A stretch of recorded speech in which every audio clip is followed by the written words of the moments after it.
Hello, welcome to this your channel, the Eurofan. Text me. After the success achieved with the proposal presented by the guys of Voyager in last year's contest, which granted them an outstanding 9th place in the final ranking, there was the doubt if Australia would continue its participation at the contest, until it was eventually confirmed the invitation from the EBU once again for this year's edition. Let's take a look then who were in charge this time by representing the Oceanic country MO. Here we go.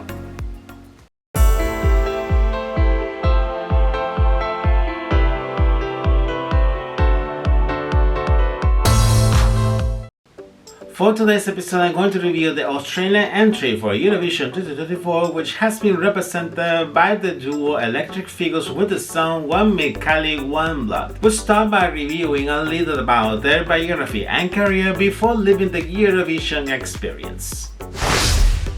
Electric Fields is an Australian electronic music duo formed by the vocalist Zachariah Fielding and the keyboardist, secondary vocalist and producer Michael Ross. Coming from the city of Adelaide, they are known for blending electronic music and soul with the Aboriginal culture of the south of the country. Zachariah, in one hand, was born in the town of Quorum, being the eldest of 9 siblings. His interest in music was present since 7, doing his very first performance in the assembly of the elementary school where he studied, realizing that he wanted to become a singer. In a short time, he will move to the Aboriginal town of Mimili, where he will live the rest of his childhood. And then during his teenage years, he will move to the city of Adelaide to make his high school studies. And much later, he will make further studies on Indigenous Australian music, looking for keeping present his Aboriginal roots. He starts to get noticed in 2011 with his participation in the 3rd season of the Australian version of The X Factor, although he did not advance from the live auditions round. 3 years later, he will make another attempt in the 3rd season of the Australian version of The Voice, as part of the duo CK, placing 4th at the end of the season. Besides his musical side, he is also a prominent painter. Here it's good to remark that his father is a renowned Australian contemporary artist, Robert Fielding, an activity that he will develop after the restrictions due to the lockdown for the COVID-19 pandemic.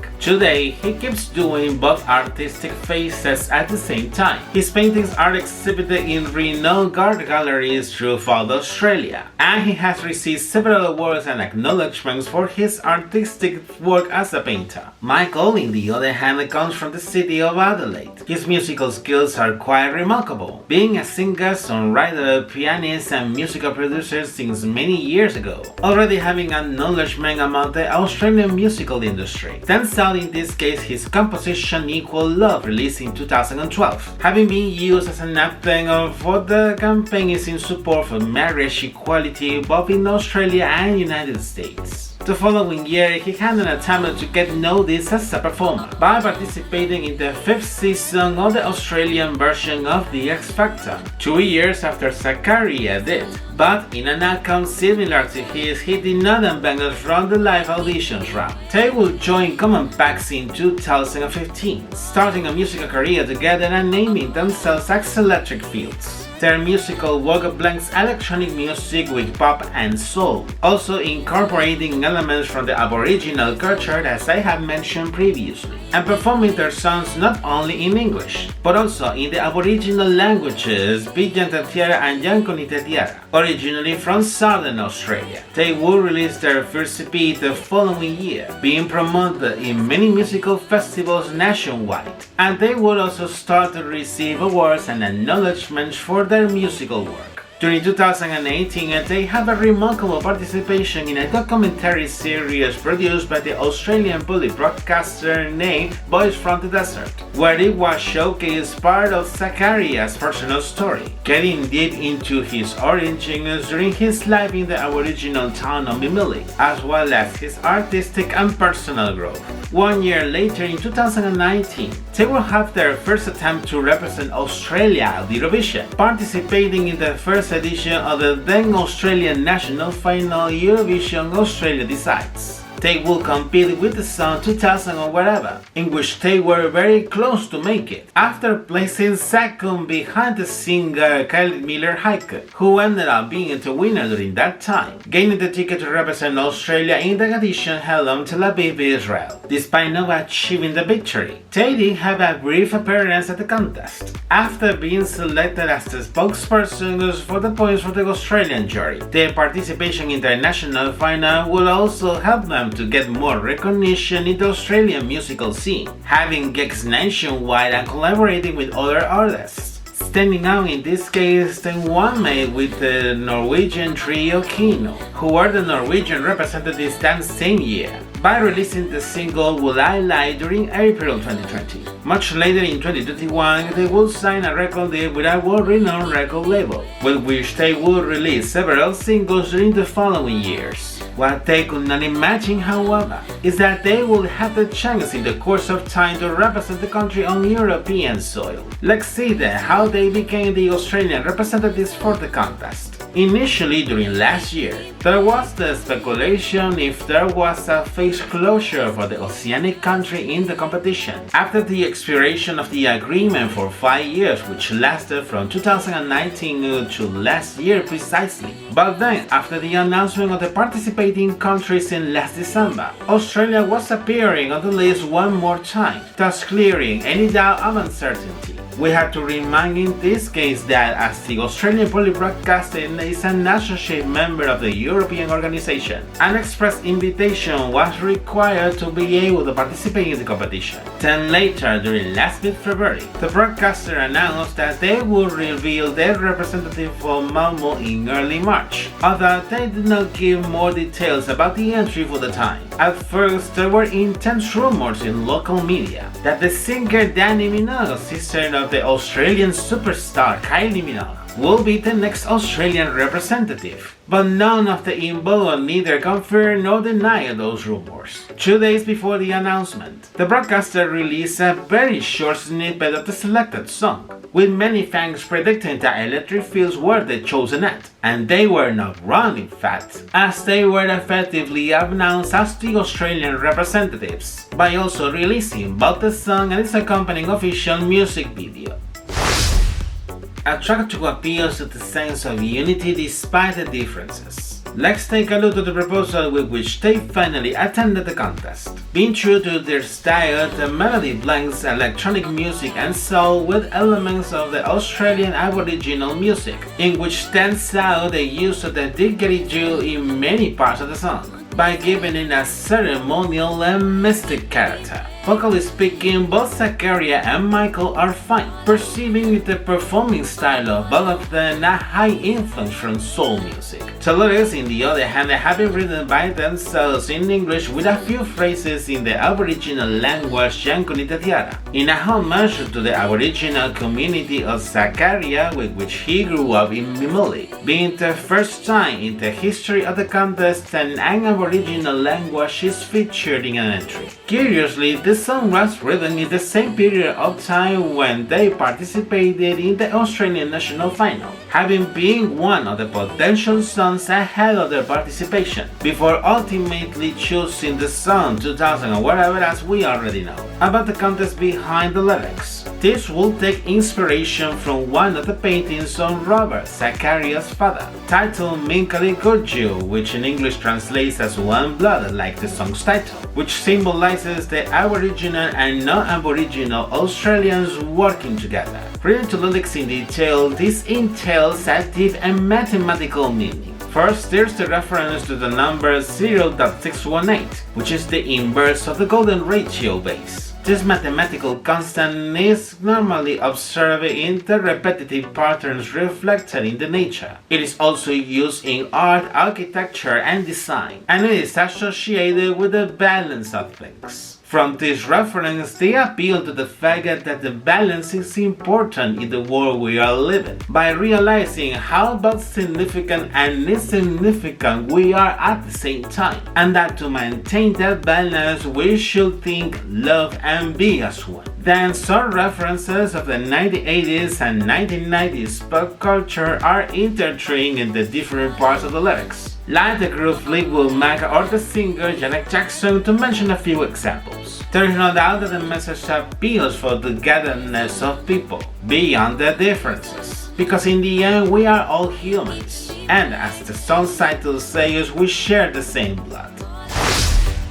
Let's take a look in this case to the lyric video they released in that time, which serves as the official music video for the proposal. The music video begins with Zakaria and Michael in a dark background, with a picture frame covering their nude torsos. They have reflected it this way to show that by having our soul naked, we are more similar than different from each other. Essentially, the music video is focused on them looking to the front, while the different phrases of the lyrics appear. For me, it's pretty hard to see this video, because it gets me quite nervous the fact that one of many people keeps staring at me without doing anything else, causing me to turn my head somewhere else or pay attention to other things. There are moments with individual close-ups of both of them, looking themselves in a relaxation of trance state, judging by the expressions of their faces. During the second verse, there is an instant where they close their eyes, and their souls briefly detach from their bodies to give a cosmic kiss. I do not know what to think about this scene,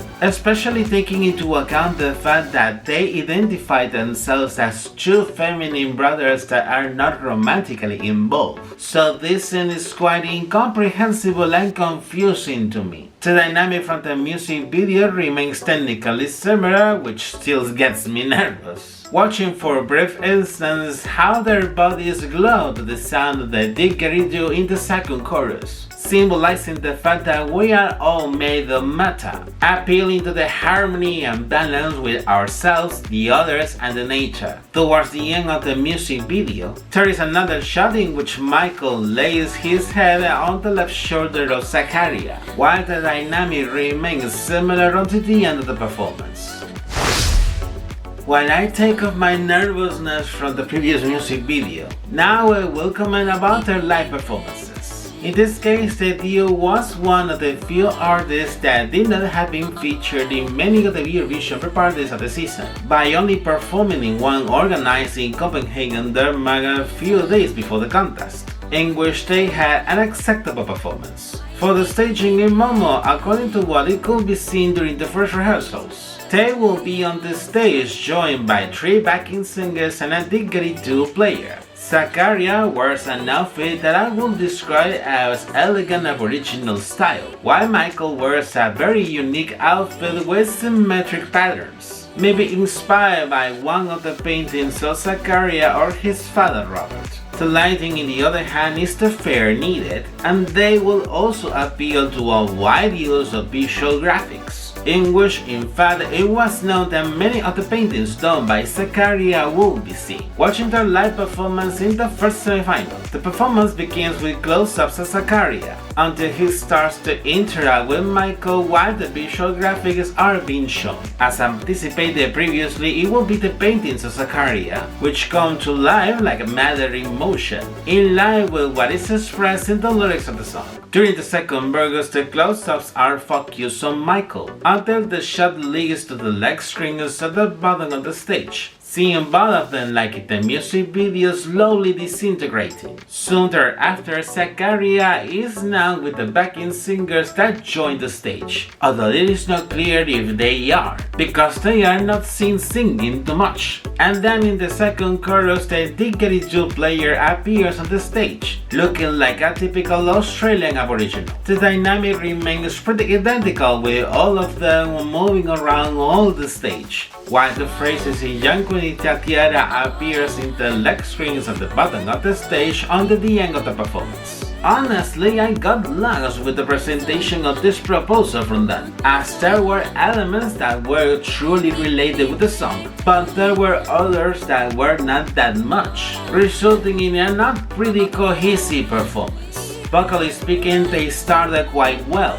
but by the second chorus you could notice how Zakaria was struggling to sing. In fact, the final notes at the end of the song were very out of tune. Maybe he had reached his limit. I guess all these aspects took their toll on, as the votes from the public left them almost close to qualify by placing 11th in their semi-final. Making a summary of all the comments, the Australian entry for this year does not get much of my attention. I can understand the artistic value it has by adding indigenous elements from the Aboriginal culture of the country, which I think is great. I can give value to the message that it intends to transmit through the deepness of the lyrics. But in my particular case, I'm not convinced with this proposal, because from my point of view it trivializes with the sense of togetherness for people, knowing that it is a much complex matter of what it is initially dubbed. In the end, we are complex beings, from the way we behave to our actions, both the rational ones and the not so rational ones. Even so, I do not take up the fad of dreaming with an ideal world and society, although it could sound like a quite subjective affirmation. From this result, many started to make comparisons with their previous proposal 5 years ago, as they were expecting somehow a 2000 and whatever in version 2.0, or maybe the big hit of the duo that would surpass the latter one. The fact is that it was not the case, unfortunately, being the second time that Australia remains in the semi-finals during their participations in the contest. About then, I guess they will move forward with their musical career despite the result, working in full to prepare the cracks that will be possibly featured in their debut studio album. About the presence of the country in the contest, it is not clear right now if it will be, at least for the next year. It is known that the Australian public broadcaster has been keeping talks with the EBU in the matter, but for sure, as long as they do not reach to an agreement in a midterm at least, their participation will remain at the discretion of the EBU, negotiating their invitation year by year. And you, what do you think about the Australian entry for this year? Leave your comments down below to start the discussion. And this is it for today's episode. Does this video has been of your taste? Then give a like so you can help me to reach it to more people. Also take a few seconds to subscribe to my channel, enable notifications by the bell, and find me through my social media. Take care and see you in the next episode. Bye bye.